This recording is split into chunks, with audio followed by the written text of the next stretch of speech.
Here we go, ladies and gentlemen. Off to Lenegus. Well, it's the moment of truth. This lady better hold together once we're up in the air. La, don't say that! You're going to jinx us! Speaking of which, Alphen, this bucket of bolts got a name? A name? You know, I'm not sure she ever had one. I never really thought about it. Well, after all the trouble we went through to find her, we should give her one, right? I was thinking something like... Fall Knights. Huh? It means owl in the ancient tongue. Literally, the one drawn to the skies.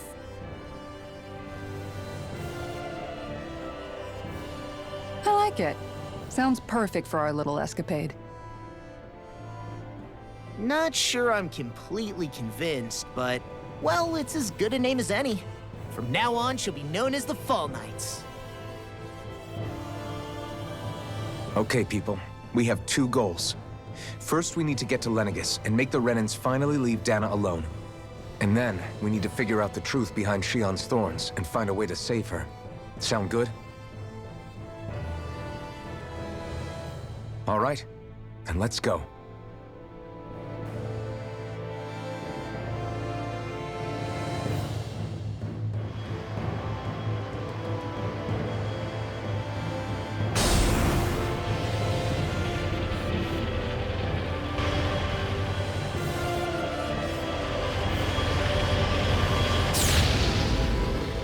Sick.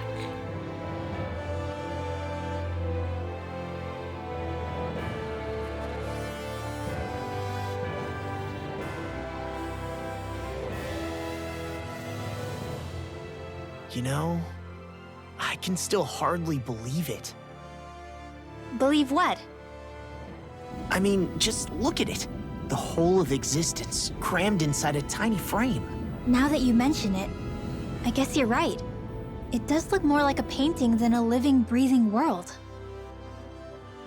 From up here, all the struggles we've been through feel so insignificant. Nothing like realizing how small you are to put everything into perspective. Kinda makes the differences between the Renans and the Danans feel pretty small too, huh? How much longer until we reach Lenegus? There are better ways to use your time than napping. We should take a moment to familiarize ourselves with the facilities on board before arrival. Good idea. The starship may end up serving as our base of operations once we're down there. Think you'll be all right with the controls? You mean the one set to automatic pilot? I dare say I'll manage. I'm basically just here to supervise. In that case, she's all yours. Everything okay, Shion? You seem a little different. Different? Like in a bad way different? No, not at all. You seem more driven lately, like you found a zest for life. It suits you. Oh. We'll be going to Lenegus soon. This must feel like a homecoming of sorts to you, huh? What was life on Lenegus like back then? You know, before you came to Dana. Let's just say, I don't have many happy memories. I've had thorns my whole life, for as long as I can remember. They called it treatment, but in truth, they were just using me as a guinea pig for their research. You mean, they experimented on you? That's right. All I was to them was a riddle to solve. They poked and prodded me, trying to figure out what triggered my thorns or changed the form they took. Day in and day out, every single day, one test after another. I'm still surprised they didn't try to dissect me. The look they gave me whenever one of them touched my skin. How could I forget it? Reeling from the pain, like I was a monster or something. Some existence, huh? A blight on any I touched, helplessly complicit in their pain. I thought things couldn't get any worse, but then they did. I started to have nightmares, visions of the coming apocalypse. Is it any wonder I lacked a cheery disposition? Unable to so much as touch another soul. Loneliness was my best friend. Sure, I survived, but with the knowledge that one day I'd be swallowed up by oblivion. And that's when it hit me. If I was going to die, then it should mean something. If I have to sacrifice myself to save the world, so be it. I'm sorry. I didn't mean to make you relive that. No, it's fine. I'm in a much better place now. You say it's your destiny to die so that others can live. But why not the other way around? Why shouldn't we be the ones dying to save you? Are you crazy? Why would you sacrifice your life for... That's exactly my point. Why should you have to give up your life just because you drew the short straw in the destiny stakes? How is that even right? It's that logic that's used to justify slavery, as if some of us were just meant to be sacrificed. This struggle was never about saving only ourselves. But that doesn't mean we have to give up our own lives to save everyone else's either. If we're doing this to protect people, if we're doing this to save the world from destruction, then that has to include saving each other as well. A world free of sacrifice. That's what you've been fighting for all along, isn't it?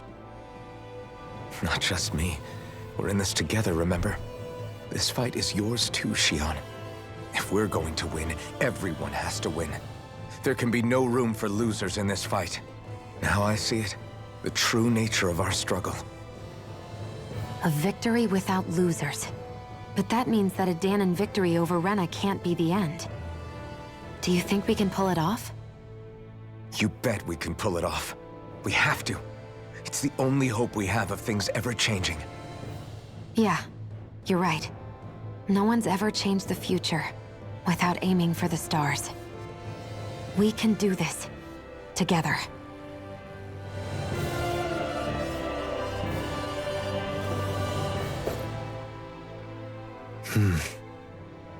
Is something wrong? No. I was merely thinking how it had been 7 years, that's all. You mean since you became a lord and left Lenegis? I guess even someone like you can get homesick, huh? I am as prone to sentimentality as any other. Tell me, though, you too have a history with Lenegis. A traumatic one, no less. This trip will probably mean facing up to some difficult emotions. Doesn't that frighten you? Well, it is a place where I took the lives of countless people. I'd be lying if I said I hadn't thought about it. But I can't keep running forever. The past is what it is. There's no changing that. But the future's what we make it. I see. Dohalim? Forgive me. I was wrong to pry. We have more pressing matters to address. Come back and speak to me when you finish looking around the ship.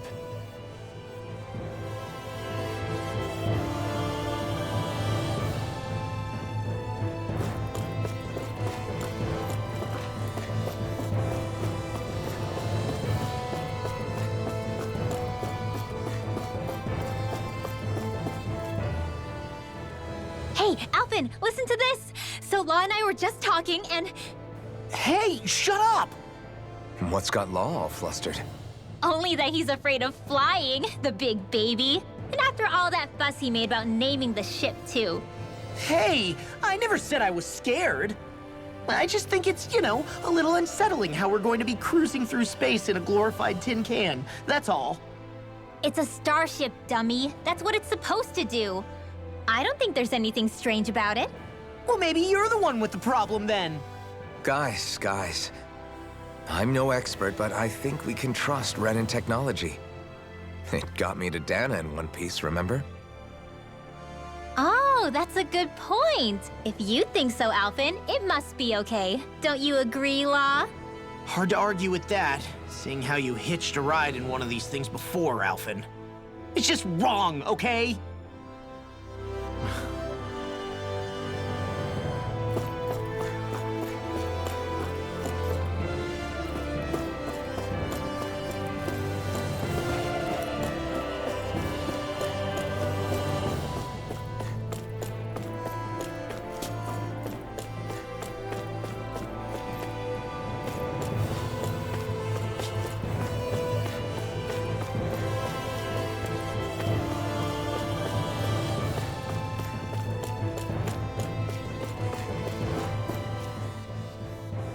You okay?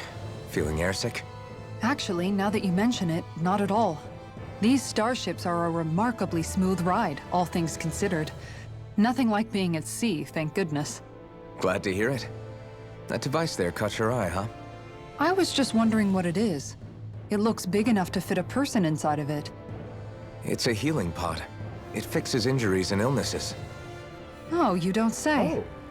That should definitely come in handy if any of us get injured while we're down there. Alphen? Was it something I said? No, I was just thinking back to when I escaped Lenegis, that's all. What with the ceremony and losing control, I was a total mess. Naori laid me inside here. So, you're saying you got in this thing straight after escaping? But that mean you were inside for 300 years? Yes, it sounds crazy, I know. But don't even ask me why I stayed asleep all that time. That's definitely quite some lie-in, all right. But still, whether you meant to or not, I sure am glad that it's this century that you finally woke up in. What do you mean? With the amount of fighting we've done, we would have never made it this far without you. And not only that, but... Alphen, can you recall back to what it is that I said to you? Back when we left MochaMassiah? About the dream of coexistence, and needing to learn what it entailed? Of course. That's why you came with us, right? To learn what you couldn't at home. Even in that time, I was well aware that what I was living was a lie. But at the same time, I also felt really compelled to fulfill my brother's wishes. I'll always remember him fondly. But the coexistence we're fighting for isn't for him. It's for people now, and those still to come. The world's bigger than just MochaMassiah. My dream is for all Dahnans, wherever they might be, to be free. If I've learned anything on this journey, it's that. And the one who brought me along was you, Alphen. I'll forever be grateful to you. Well, we're not out of this forest just yet. You should probably save your thanks. At least, until we've dealt with the Red Woman. I know. But whatever we find when we get down there, I'm through looking the other way. Kisara. Probably getting a little ahead of myself, huh? Let's take things one step at a time.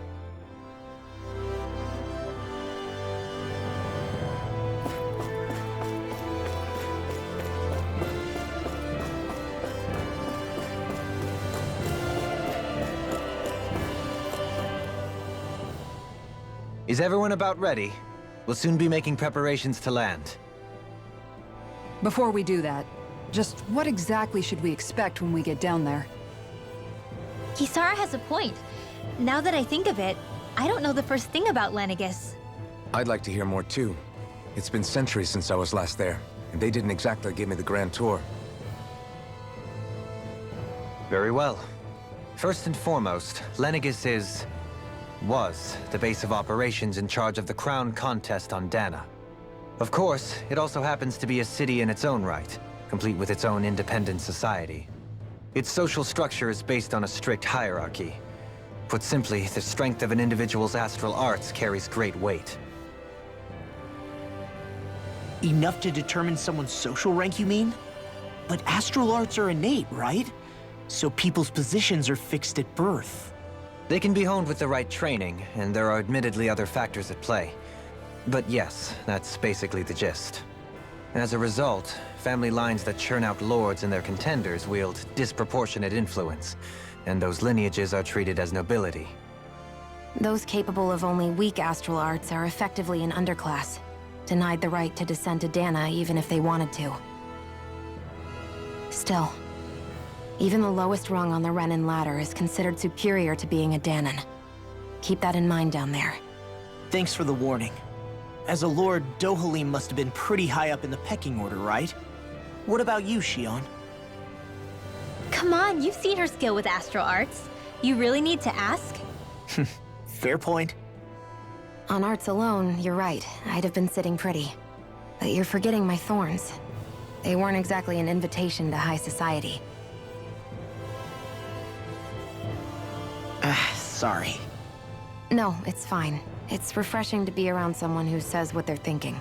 Life's less complicated that way. Jeez, give backhanded compliments much? Wait a second. Are you? He is!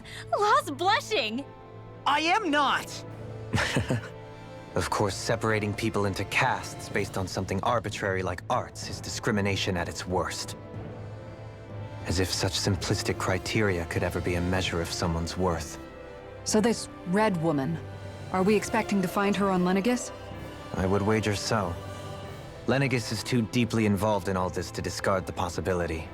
Chances are she's also connected to the Renis Alma being stolen from us in Pelegion. If the Renis Alma is being used to exploit Dana, we need to take it back at all costs. That red woman's got a lot to answer for. Just as well I've got a ton of questions. We're about to land. The descent could be a little bumpy, so brace yourselves. If there are clues about your thorns out there, Shion, we'll find them.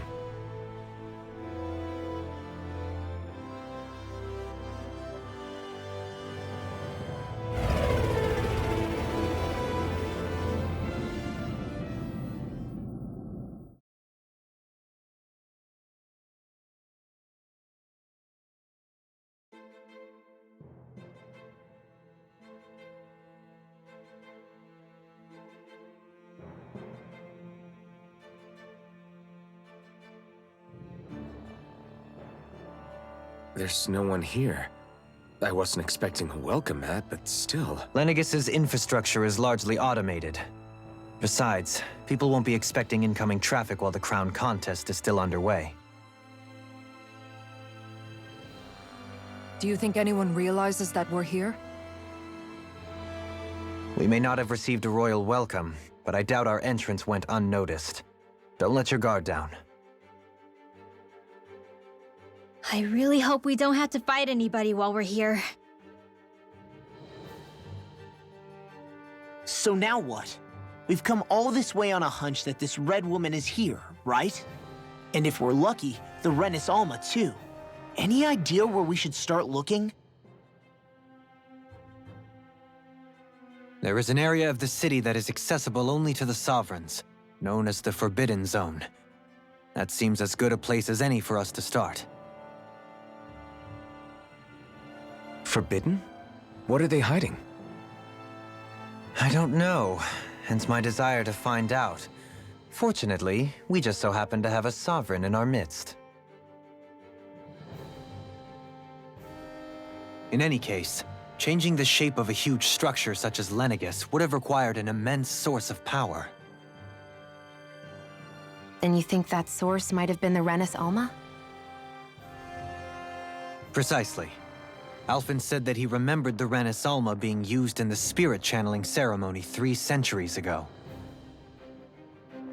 Whatever the ceremony's purpose, if preparations are underway for it to be held once more, then the Renis Alma might be in the same place as last time, possibly together with the Red Woman. Hiding something of that worth in the residential quarters would only court trouble. In which case... It stands to reason we should be looking somewhere normally out of bounds. Is that it? Indeed. But it's been over 300 years since I was made a Sovereign. You can't seriously think I'll be able to waltz right into the place after all this time. There's only one way to find out. If there's even a chance you can get us in, I say we give it a shot. Shion's right. Who knows? We might even find a clue to her thorns while we're at it. All right. It's not like we're swimming in leads, so let's try to track down the Forbidden Zone. Beyond that wall lies a city full of Renans. The capital city where Shion and Dohalim used to live, no less. Who knows what we'll find on the other side? Landing in Lenegis. Thinking about what could be lurking out here is giving me the heebie-jeebies. For such a loudmouth, you sure can be a worrywart at times. Oh, I'm sorry. How stupid of me for wanting us to stay safe. Would you two children stop squabbling? Or do you want everyone to know we're here? So how many Renans actually live in this place? I couldn't tell you exactly, though not as many as you might expect. Machines and Zeugles take care of most of the city's basic functions. There's Zeugles out here too, huh?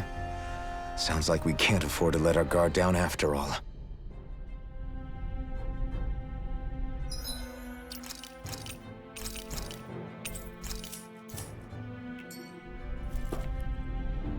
Okay. Hold on, give me a sec, guys. Oops.